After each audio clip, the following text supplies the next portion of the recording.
नमस्कार। कैसे हो आप सब। अपन ने अभी तक रीट लेवल 2 के अंदर आपके सामने दो वीडियो को शेयर करा है। एक वीडियो दोनों वीडियो अपन ने घातांक करने के शेयर करे थे, पार्ट 1 और पार्ट 2। तो हम कोशिश ये कर रहे हैं कि आपका जो 30 में से 30 का कंटेंट है वो पूरा आपको अवेलेबल करवा देवे हमारे यूट्यूब चैनल पर। तो जैसे हमने दो वीडियो शेयर करे थे तो वो यूनिट फर्स्ट के थे। अब हम कोशिश करें कि जो आपके लास्ट यूनिट है वो क्या कहते हैं अपने शिक्षण वीडियो वाली, टीचिंग मेथड वाली, तो हम उसको भी शेयर करना चाह रहे हैं ताकि आप लोग जो है अपनी पढ़ाई को गति दे सको, थोड़ी अच्छे से पढ़ सको ना। तो जैसे हम बात करते हैं शिक्षण वीडियो की, ठीक है। अब शिक्षण वीडियो के बारे में बात करते हैं, चाहे ये किसी भी सब्जेक्ट की हो, चाहे वो मैथ्स की हो, चाहे वो हिंदी की हो, है ना, चाहे वो साइंस की हो, किसी की भी हो। तो दोस्तों पहले ही मैं आपसे पूछूं कि ये शिक्षण विद्या जो है ना उसके अंदर इस वर्ड का मीनिंग क्या है। जैसे ठीक है शिक्षण विद्या की बात करते हैं, कहने से पहले मैं एक बात करूं कि शिक्षण क्या है ना, शिक्षण क्या है। तो आप में से बहुत सारे जने बोलोगे कि यार शिक्षण जो होता है उसको अपन इंग्लिश में टीचिंग भी बोलते हैं। जो आपका शिक्षण होता है उसको आप इंग्लिश में क्या बोलते हो, TEACHING, टीचिंग भी बोलते हो ना। तो अब मैं आप लोगों से पूछूं कि यार ये शिक्षण होता क्या है ना, इसका मीनिंग क्या है। तो आप लोग क्या बोलोगे कि इस टीचिंग वर्ड का या फिर शिक्षण वर्ड का मीनिंग क्या होगा, किसी को ज्ञान देना, शिक्षा देना, पढ़ाना, है ना। ये तो हमने जनरल सेंस में बात कर ली कि जैसे मान लो मैंने किसी बच्चे को सिखाया कि यार 2 की टेबल क्या होती है, 2 1 जा 2 2 2 जा 4, है ना, 2 एकम 2 2 दूना 4 2 3 6 जो आप लोग बोलते हो। तो कहने का मतलब क्या हुआ, मैंने उसको ज्ञान दिया। क्या ज्ञान दिया यार, उसको 2 की टेबल सीखाई, तो वो एक तरह से शिक्षा देना हो गया, है ना। या फिर मैंने ऐसे किसी इंसान को मोटिवेट करा कि यार आपको तैयारी करनी चाहिए ना, आप में टैलेंट है, यू कैन डू इट, आप कर सकते हो। तो वो इंसान पढ़ के सपोज इंस्पेक्टर बन गया, कुछ बन गया। तो कहने का मतलब क्या हुआ, ये भी मैंने उसको एक शिक्षा दी, मोटिवेट करा, है ना। तो समझ लो बात को। तो कहने का मतलब क्या हुआ कि जो आपका शिक्षण होता है ना उसका मतलब यही होता है पढ़ाना, सिखाना, ज्ञान देना, ठीक है। लेकिन अगर बेसिकली मैं इसको और अच्छी टर्म में ले जाऊं, है ना, और अच्छी टर्म मतलब थोड़ा सा और कॉमन वर्ड में बात करूं, तो कॉमन वर्ड में क्या होता है, सुनना मेरी बात को, कि जो आपका शिक्षण होता है ना उसका मतलब क्या है। जैसे मान लो मैं एक एग्जांपल लेता हूं, आप एक नया फोन लेके आए, ठीक है। अब आप जब तक वो नया मोबाइल लेके आए ना तब तक वो मोबाइल आपकी कोई काम का नहीं, आपने सिंपल सा उसको लाके रख दिया बस। लेकिन अगर आपने उसमें सिम डाली, तो जैसे ही आपने उसमें सिम डाली तो आप क्या कर सकते हो, कॉलिंग कर सकते हो, है ना। या फिर आप क्या कर सकते हो, उसमें कोई सॉफ्टवेयर आप डाउनलोड कर सकते हो। सॉफ्टवेयर डाउनलोड करके हो सकता है आप नया अपडेट कर दो और कुछ वीडियो कॉलिंग कर दो। तो कहने का मतलब हुआ क्या था, वो एक मोबाइल एक सिंपल सा डिब्बा था। आपने क्या करा, उसके अंदर कुछ अच्छे गुण डाले। गुण डाले मतलब क्या हुआ कि आपने उसके अंदर सिम डाली, है ना, सॉफ्टवेयर डाले। तो कहने का मतलब कि मोबाइल एक अच्छा प्रॉपर वर्किंग करने लग गया। सेम कंसेप्ट क्या होता है, एक स्टूडेंट है ना, एक स्टूडेंट है। उस स्टूडेंट के अंदर अगर कोई टीचर अच्छे गुण डालेगा तो वो क्या करेगा, अच्छाई की तरफ चला जाएगा। एक टीचर क्या करेगा, सपोज उसके अंदर बुरे गुण डालेगा तो वो बुराई की तरफ चला जाएगा। तो कहने का मतलब क्या हुआ कि इस शिक्षण वर्ड का मतलब क्या हुआ, किसी भी विद्यार्थी के व्यवहार में परिवर्तन लाने की जो प्रक्रिया होती ना वही आपका क्या कहलाती, शिक्षण कहलाती। समझ गए आप लोग मेरी बात को। तो मुझे डेफिनेशन लिखने की जरूरत नहीं होनी चाहिए, आप लोग समझ जाना कि शिक्षण मतलब क्या होता है, किसी भी विद्यार्थी के व्यवहार में परिवर्तन लाने की प्रक्रिया। हुआ क्या था, एक विद्यार्थी था, अच्छा सिखाया अच्छा काम करेगा, बुरा सिखाया बुरा काम करेगा। तो बेसिकली हो तो उसके बिहेवियर में चेंज रहा है ना। तो किसी विद्यार्थी के व्यवहार में परिवर्तन लाने की जो प्रक्रिया होती है ना दोस्तों, उसी को अपन लोग क्या बोलते हैं, शिक्षण बोलते हैं। आप लोग यहां तक की मेरी बात को समझ गए।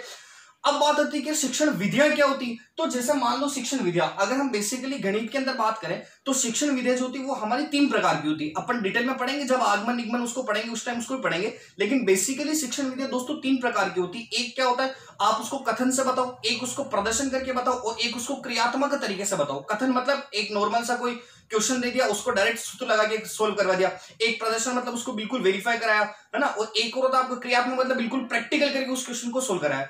तो कहने का मतलब शिक्षण विधियां को एक बार मैं वापस से बोल देता हूं, शिक्षण मतलब किसी विद्यार्थी के व्यवहार में परिवर्तन लाने की प्रक्रिया। और शिक्षण विधियां बेसिकली 3 टाइप की होती है, क्रियात्मक, है ना, और एक बोला आपको मैंने कि कथनात्मक, एक बोला आपको प्रदर्शनात्मक, ठीक है। इसके बारे में और डिटेल में बाद में बात करेंगे। अब जैसे मान लो शिक्षण विधि के अंदर अपन सबसे पहले इंसान की बात करें तो एक इंसान आया, तो दोस्तों एडम्स करके ना। पहले अपन क्या बात कर रहे हैं, केवल इस नॉर्मल शिक्षण विधि को समझ रहे हैं, और इस शिक्षण विधि को समझने के बाद हम इसको गणित में लेके आएंगे, ठीक है। तो एक इंसान आया था एडम्स नाम का। उस इंसान ने क्या बोला था कि ये जो आपकी शिक्षण है ना, शिक्षण मतलब शिक्षा है, वो एक तरह से द्विध्रुवीय प्रक्रिया है ना। जो शिक्षण है आपका या शिक्षा है वो द्विध्रुवीय प्रक्रिया, ठीक है, जिसको अपन इंग्लिश में बोलते हैं बाइपोलर प्रोसेस, है ना। इंग्लिश में थोड़ा सा इसको याद रखना इजी रहेगा आपके लिए। तो इसने क्या बोला था कि जो आपकी शिक्षा है ना वो एक तरह से बाइपोलर प्रोसेस है ना। बाइपोलर मतलब होता है द्विध्रुवीय प्रक्रिया, ठीक है। इसके अकॉर्डिंग क्या था कि इस शिक्षा के लिए केवल 2 जने चाहिए। इसने क्या बोला कि इस जो शिक्षा है हमारी वो देने के लिए या व्यवहार में परिवर्तन लाने के लिए हमको केवल 2 इंसान की नीड होती है, ठीक है। एक क्या कहलाता आपका शिक्षक और एक कहलाता आपका शिक्षार्थी, ठीक है। तो इसने जो इसकी थ्योरी दी थी ना एडम्स ने, तो एडम्स ने इसकी थ्योरी में क्या बोला दोस्तों कि जो शिक्षा है आपकी वो द्विध्रुवीय प्रोसेस है, आपका बाइपोलर प्रोसेस है। और इस बाइपोलर प्रोसेस के अंदर हमको केवल दो जनों की नीड होती है, एक जना होता है आपका शिक्षक और एक और जना क्या होता है दोस्तों, शिक्षार्थी। ठीक है, दो जने होते हैं ना। इसने बोला कि जो मतलब इसकी जो थ्योरी थी ना उसके अंदर जो शिक्षक था उसको इसने प्राइमरी स्थान दिया। प्राइमरी मतलब इसने बोला कि प्राथमिक स्थान जो होता है वो आपका किसका होता है, शिक्षक का। और जो सेकेंडरी स्थान होता है गौण मतलब सेकंड नंबर पे नीड किसकी होती है, शिक्षार्थी की। तो पहले नंबर पे तो सिखाने वाला चाहिए और दूसरे नंबर पे क्या चाहिए, सीखने वाला चाहिए। समझ गए मेरी बात को। तो इस एडम्स की थ्योरी के अकॉर्डिंग जो शिक्षा थी आपकी वो द्विध्रुवीय प्रोसेस था, जिसके अकॉर्डिंग इसने क्या बोला कि हमको सीखने के लिए और इस सिखाने के लिए दो जनों की आवश्यकता होती है।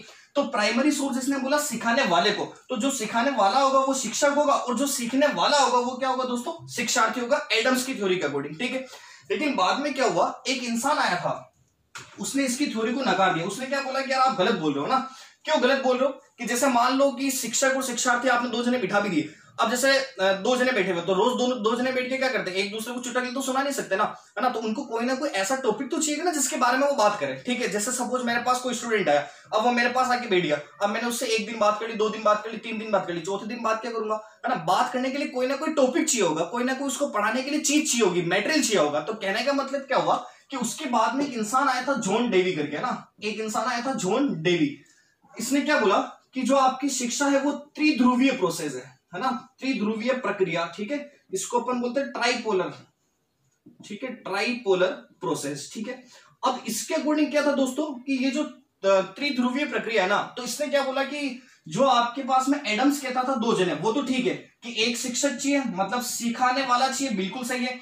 एक आपका शिक्षार्थी चाहिए जो आपके पास सीखेगा, वो भी सही है। लेकिन शिक्षक और शिक्षार्थी दोनों बैठ के किसी ना किसी टॉपिक पे तो चर्चा करेंगे ना। ऐसा तो है नहीं एक दूसरे को चुटकुले सुनाएंगे, तो किसी न किसी टॉपिक की जरूरत होगी, किसी न किसी पाठ्यक्रम की जरूरत होगी, किसी न किसी विषय वस्तु की जरूरत होगी। समझे आप लोग मेरी बात को, है ना।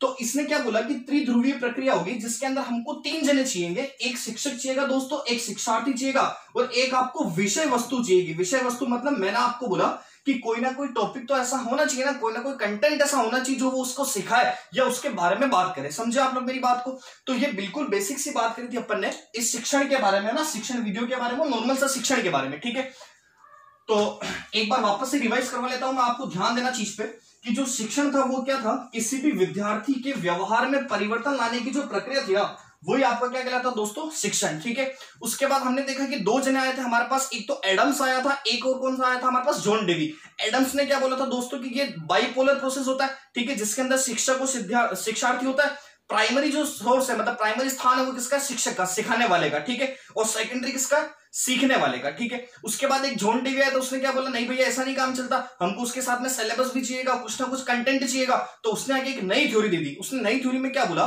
कि जो आपकी शिक्षा है ना वो त्रिध्रुवीय प्रोसेस है, मतलब ट्राइपोलर है। 3 जने चाहिएंगे, एक शिक्षक चाहिएगा, एक शिक्षार्थी चाहिएगा, एक और क्या चाहिएगा, उसका कंटेंट चाहिएगा मतलब विषय वस्तु चाहिए। ठीक है, यहां तक की चीज तो क्लियर। अब जैसे मान लो बात है यार, आप लोग ऐसा बोलो कि जरूरी है कि शिक्षा लेने के लिए हमको कहा स्कूल ही जाना पड़े, है ना। जैसे कोई चीज सीखनी है तो जरूरी है कि हम स्कूल ही जाए, या फिर आपको क्रिकेट खेलना सीखना है तो जरूरी है कि आप मैदान में जाओ, है ना। तो आपके पास में शिक्षा सीखने के तरीके क्या क्या हो सकते हैं, तो अकॉर्डिंग टू थ्योरी, है ना, अगर अपन थ्योरी के हिसाब से बात करें तो जो आपका शिक्षण होता है ना वो एक तरह से सामाजिक प्रक्रिया है। ये जो शिक्षण है वो आपका क्या एक तरह से सोशल प्रोसेस है ना, सोशल प्रोसेस है। ठीक है, ये आपका एक तरह से सामाजिक प्रक्रिया है। ये आप 2 तरीके से सीख सकते हो, एक होता है दोस्तों औपचारिक, है ना, एक को अपन क्या बोलते हैं, औपचारिक प्रक्रिया। ठीक है, और एक होता है आपका अनौपचारिक। अब दोनों चीजों को आप लोग ध्यान से समझने की कोशिश करना। देखो हिंदी में टर्म थोड़ी सी हार्ड पड़ती, इसीलिए मैं इसको इंग्लिश में भी लिखने की कोशिश कर रहा हूं। एक होता है आपका फॉर्मल एजुकेशन, ठीक है, और एक होता है बच्चों आपके पास इनफॉर्मल एजुकेशन। ठीक है, 2 चीजें होती, एक होता है फॉर्मल एजुकेशन, एक और क्या होता है इनफॉर्मल एजुकेशन, है ना। अब अगर मैं बात करूं कि औपचारिक प्रक्रिया क्या होगी, तो औपचारिक क्या होती है, सुनना। आप मान लो 3rd क्लास में गए या 5th क्लास में गए, किसी भी क्लास में आपने एडमिशन लिया, चाहे कॉलेज में लिया, आप वहां पे जाओगे, सबसे पहले दिन क्या होगा, आपको कोई ना कोई विषय वस्तु दे देंगे, कंटेंट दे देंगे, है ना। कंटेंट देने के बाद क्या हो जाएगा कि जैसा आपको उस कंटेंट के ऊपर पढ़ाने लग जाएंगे, उसके बाद उसका एग्जाम लेने लग जाएंगे, फिर आप अगली क्लास में जाओगे। तो ये एक प्रोसेस चल रहा है ना। ठीक है, तो अब ये जो प्रोसेस था ना, ये बेस्ड किस पे हुआ, सुनना। जैसे सपोज एक कोई छोटा बच्चा है, ठीक है, अपन उसका एडमिशन कराने के लिए गए। अब जब हम उस छोटे बच्चे का एडमिशन कराना चाहेंगे ना, तो हमारे पास में क्या क्या प्रोसेस होगा उसको समझने की कोशिश करना। हम पहले सबसे पहले दिमाग क्या लगाएंगे कि अरे इसको किस स्कूल में एडमिशन कराना है। मतलब क्या होगा कि ये औपचारिक शिक्षा है जो ना फॉर्मल एजुकेशन जो हम आज तक पढ़ते हुए आए हैं, इस फॉर्मल एजुकेशन के लिए सबसे पहले अगर मैं किसी नए बच्चे का एडमिशन कराना चाहता हूं तो मुझे पहले पर्टिकुलर स्थान की व्यवस्था करनी पड़ेगी कि अरे यार इसको कौन से स्कूल में कराना बेस्ट रहेगा जहां पे इसको अच्छा नॉलेज मिल सके, वही सोचेंगे। तो कहने का मतलब क्या हुआ, यहाँ पे सबसे पहले स्थान की जरूरत होगी, उसके बाद सिखाने वाले की जरूरत पड़ेगी कि यार उस स्कूल में फैकल्टी कैसी है ना, फैकल्टी टीम कैसी है, पढ़ाने वाले कैसे हैं, बच्चा क्या सीख पाएगा नहीं सीख पाएगा, उसके एज के अकॉर्डिंग है, उसके माइंड के अकॉर्डिंग है ना। तो कहने का मतलब क्या होता है, ये जो औपचारिक प्रक्रिया होती है ना, ये आप डेली लाइफ में जो स्कूल में सीखते हुए आ रहे हो, जो आपकी स्कूल की एजुकेशन चल रही है, वो जो प्रोसेस होता है वो आपका क्या कहलाता है दोस्तों, फॉर्मल प्रोसेस है ना, फॉर्मल एजुकेशन। और इसके अंदर अपन ऐसा बोल सकते हैं कि विषय वस्तु की भी जरूरत पड़ती है आपके पास, ठीक है, एक शिक्षक की भी जरूरत पड़ती है आपके पास, है ना, और आप एक और बोल सकते हो कि इसके अंदर आपको स्थान की भी जरूरत पड़ती है, ठीक है। लेकिन अगर मैं इस अनौपचारिक की बात करूं ना, तो ये अनौपचारिक प्रक्रिया क्या है, इनफॉर्मल, मतलब ये आप कहीं से भी सीख सकते हो, कहीं से भी कैसे सीख सकते हो। सपोज आप जा रहे हो कहीं, है ना, आपने देखा कि अरे यार एक छोटा सा बच्चा था और एक उसके पापा थे, छोटे बच्चे ने सपोज उसके फादर के दोग लगे, है ना, उसने रेस्पेक्ट करी, तो आपके मन में भी एक छोटी सी चीज है कि अरे यार ये छोटा सा बच्चा अगर इसके फादर की रिस्पेक्ट करा तो मैं भी क्यों नहीं करूं, मैं भी घर जाके आज रोज अपने पापा के दोग लगाऊंगा। तो कहने का मतलब क्या हुआ, आपने क्या करा, आपको किसने सिखाया नहीं, आप केवल एक नॉर्मल सा रोड पे जा रहे थे, आपने किसी को देखा और आपने उससे शिक्षा ले ली। तो ये जो प्रोसेस होता है ना एजुकेशन का, जो हम दैनिक जीवन में डे बाय डे लाइफ में अपने आप सीखते हैं, वो वाला जो प्रोसेस होता है ना दोस्तों, वो वाला प्रोसेस आपका क्या कहलाता है, इनफॉर्मल एजुकेशन। समझे आप लोग मेरी बात को, है ना। तो एक होता है आपका फॉर्मल एजुकेशन जो हम स्कूल लाइफ में आज तक देखते हुए आए हैं, एक होता है इनफॉर्मल एजुकेशन जो आपको डे बाय डे अपने आप दैनिक जीवन में सीखने को मिलता है। यहां तक की चीज को क्लियर है। अब अपन इस चीज को ले चलते हैं गणित के अंदर। ये अपन ने जो बात करी थी ना, ये एक नॉर्मल सा प्रोसेस बात करी थी, शिक्षण क्या होता है, शिक्षण विद्या क्या होती है ना, शिक्षा हम कैसे ले सकते हैं, उसके बारे में बात करी थी। अब अगर इसी को मैं गणित के अंदर ले जाऊं ना, तो गणित के अंदर की चीज को देखते हैं।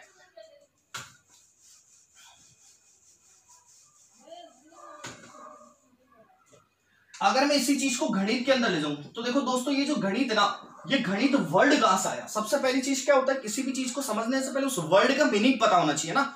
अगर मैं इसी चीज को गणित की शिक्षण विधि के अंदर ले जाऊं तो समझना आप लोग चीज को कि इस गणित वर्ड का, ये गणित वर्ड आया कहां से है। तो एक संस्कृत होती है जो सबसे भारी दुश्मन है, जो मेरे को आज तक नहीं है ना, 10th में मेरे संस्कृत में ही सबसे कम मार्क्स आए थे।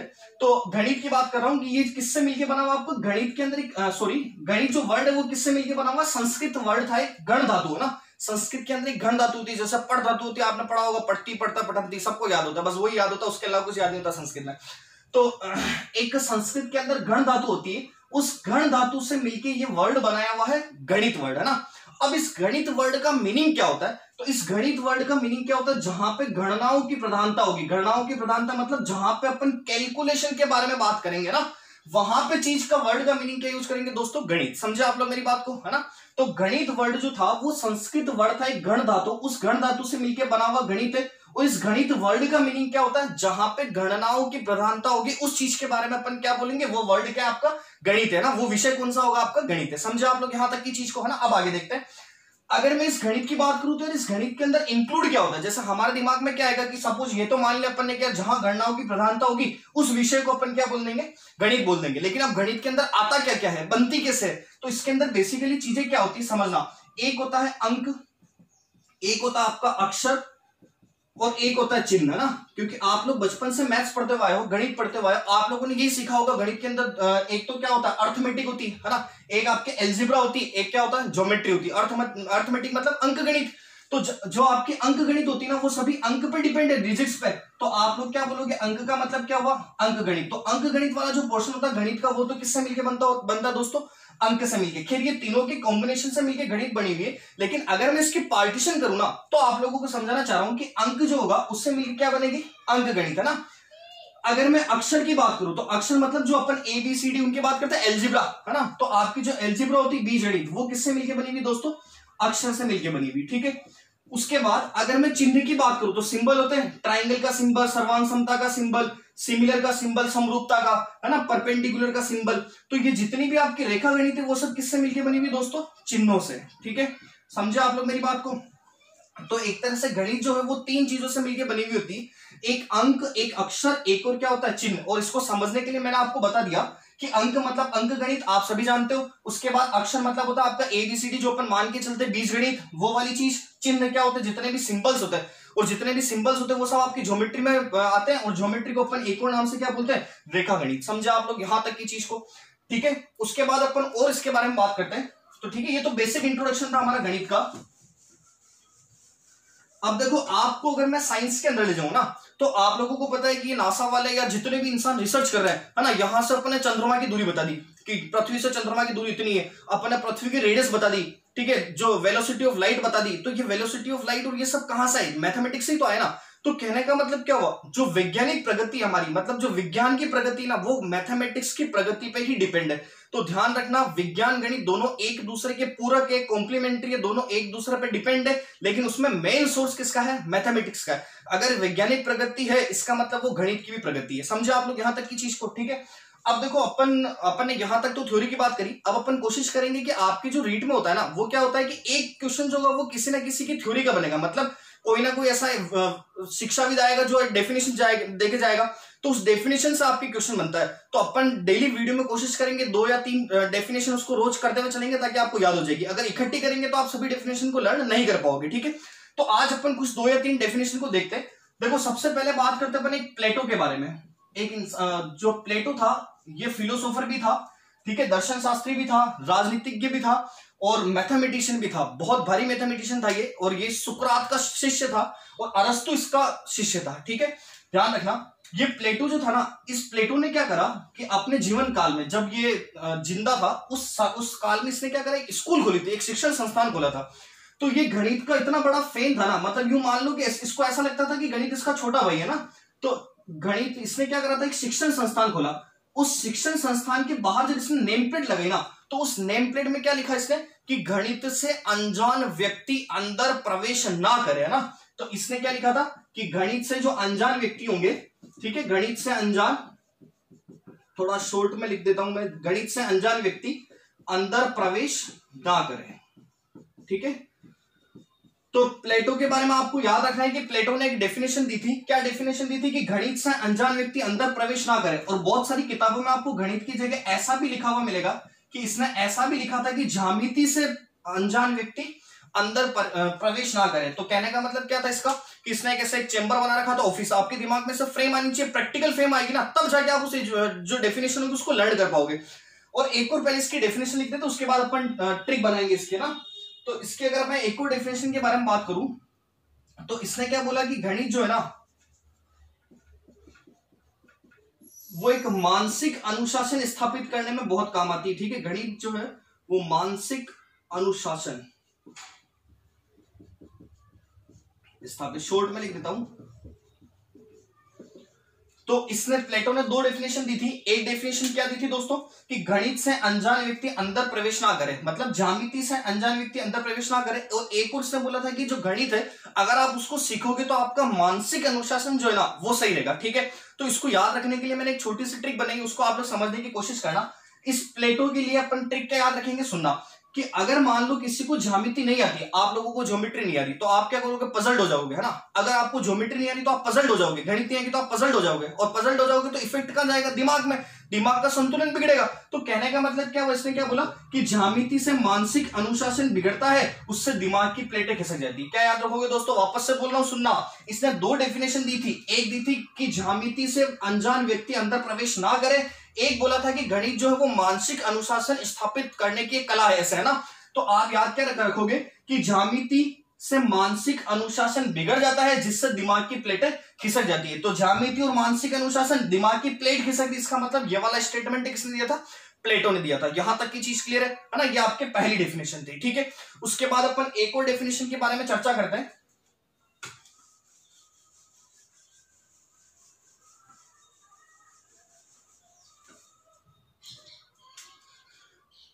एक और इंसान था मार्शल स्टोन, है ना। इस मार्शल स्टोन ने भी एक डेफिनेशन दी थी कि जो गणित है वो आपके अमूर्त व्यवस्था का मूर्त रूप है। इसने क्या बोला कि गणित जो है वो अमूर्त व्यवस्था का क्या है, मूर्त रूप है, ठीक है। अब अमूर्त व्यवस्था का मूर्त रूप कैसे है, कि जैसे मान लो, अमूर्त व्यवस्था क्या होती है, जिसको आप देख सकते हो, छू सकते हो। जैसे मान लो कोई फर्नीचर हुआ, है ना, या फिर कोई डिस्टेंस हुई, दूरी हुई। जैसे अमूर्त व्यवस्था का मूर्त रूप मतलब क्या हुआ कि मैंने आपको बोला कि यहां से हमको चंद्रमा जाना है, ठीक है। प्राचीन समय में हमको क्या ये नहीं पता था कि यार पृथ्वी से चंद्रमा जाना है तो जाएंगे कैसे या उसकी दूरी कितनी होगी।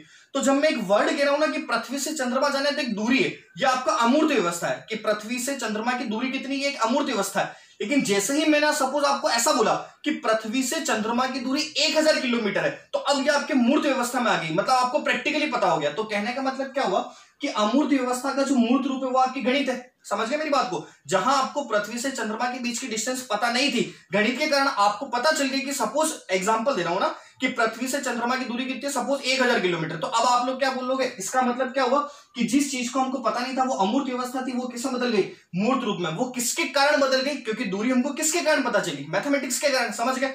अब इसको याद रखने का तरीका क्या हुआ, अमूर्त। मूर्त मतलब क्या, मूर्ति से बोल सकते हैं। और मूर्ति किसकी बनी होती है दोस्तों, पत्थर की, मतलब स्टोन की। समझ गए। तो ध्यान रखना, अमूर्त मतलब मूर्त, मूर्त मतलब मूर्ति, मूर्ति मतलब पत्थर से बनती है। पत्थर मतलब कितना दोस्तों, स्टोन। इसका मतलब आप याद रखोगे, अमूर्त व्यवस्था वाला जब भी डेफिनेशन पूछे तो वो डेफिनेशन किसने दी थी, मार्शल स्टोन ने। यहां तक की चीज समझा आप लोग मेरी बात को, ठीक है। तो हमने क्या क्या पढ़ा अभी तक, शिक्षण का मतलब पढ़ा कि शिक्षण विद्यार्थी के व्यवहार में परिवर्तन लाने की प्रक्रिया। उसके बाद मैंने आपको बताया कि शिक्षा जो थी वो दो तरीके से ले सकते हैं, इनफॉर्मल, फॉर्मल, है ना, औपचारिक और अनौपचारिक। औपचारिक जो अपन क्या करते हैं स्कूल में सीखते हैं, अनौपचारिक क्या होता है जो अपन daily day by day life में सीखते हैं, ठीक है। फिर अपन ने बात की थी गणित क्या था, गण धातु से मिलकर बना हुआ है। गणनाओं की प्रधानता, मेन चीज क्या क्या थी, अंक, अक्षर, चिन्ह। अंक से अंक गणित, अक्षर से एल्जेब्रा, चिन्ह से क्या आपका ज्योमेट्री, यही चीजें पढ़ी। फिर अपन ने प्लेटो के बारे में पढ़ा। प्लेटो एक दार्शनिक भी था, गणितज्ञ भी था। उसने क्या बोला कि जो गणित या ज्यामिति से अनजान व्यक्ति है वो हमारे संस्थान के अंदर प्रवेश ना करे। एक को बोला कि गणित जो है वो आपके मानसिक अनुशासन, गणित के अंदर मानसिक अनुशासन शासन स्थापित करने की क्षमता होती है। तो मैंने याद रखने का तरीका क्या बताया दोस्तों, ज्यामिति और मानसिक अनुशासन, ये दोनों वर्ड दिख जाए तो प्लेटो ने दिए थे। इसीलिए ज्यामिति नहीं आती तो ज्यामिति नहीं आने पे मानसिक अनुशासन बिगड़ता है, जिससे आपके दिमाग की प्लेटें खिसक जाती है। समझ गए। तो ज्यामिति और मानसिक अनुशासन, दिमाग की प्लेटें खिसकना, प्लेट से प्लेटो आ गया। समझ गए यहां तक की चीज। फिर अपन ने बोला, मार्शल स्टोन ने एक डेफिनेशन दी, क्या बोला कि गणित जो है वो आपके अमूर्त व्यवस्था का मूर्त रूप है ना। जो गणित क्या करती है, अमूर्त व्यवस्था को मूर्त रूप में बदल देती है। इसको याद रखने का तरीका, मूर्त मतलब मूर्ति, मूर्ति किससे बनती है दोस्तों, पत्थर से। पत्थर मतलब कितना, स्टोन। इसीलिए अमूर्त वाला वर्ड जहां पे भी लिखा हुआ जाए तो क्या याद रखना, इसका मतलब ये डेफिनेशन किसने दी थी, मार्शल स्टोन ने। यहां तक की चीज क्लियर। तो आप इस वीडियो को लाइक करो, शेयर करो, क्योंकि आपके लाइक शेयर से हमको मोटिवेशन मिलता है, जो आप लोगों के लिए बहुत इंपॉर्टेंट है, ठीक है। ओके दोस्तों, मिलता है नेक्स्ट वीडियो के साथ। Thank you.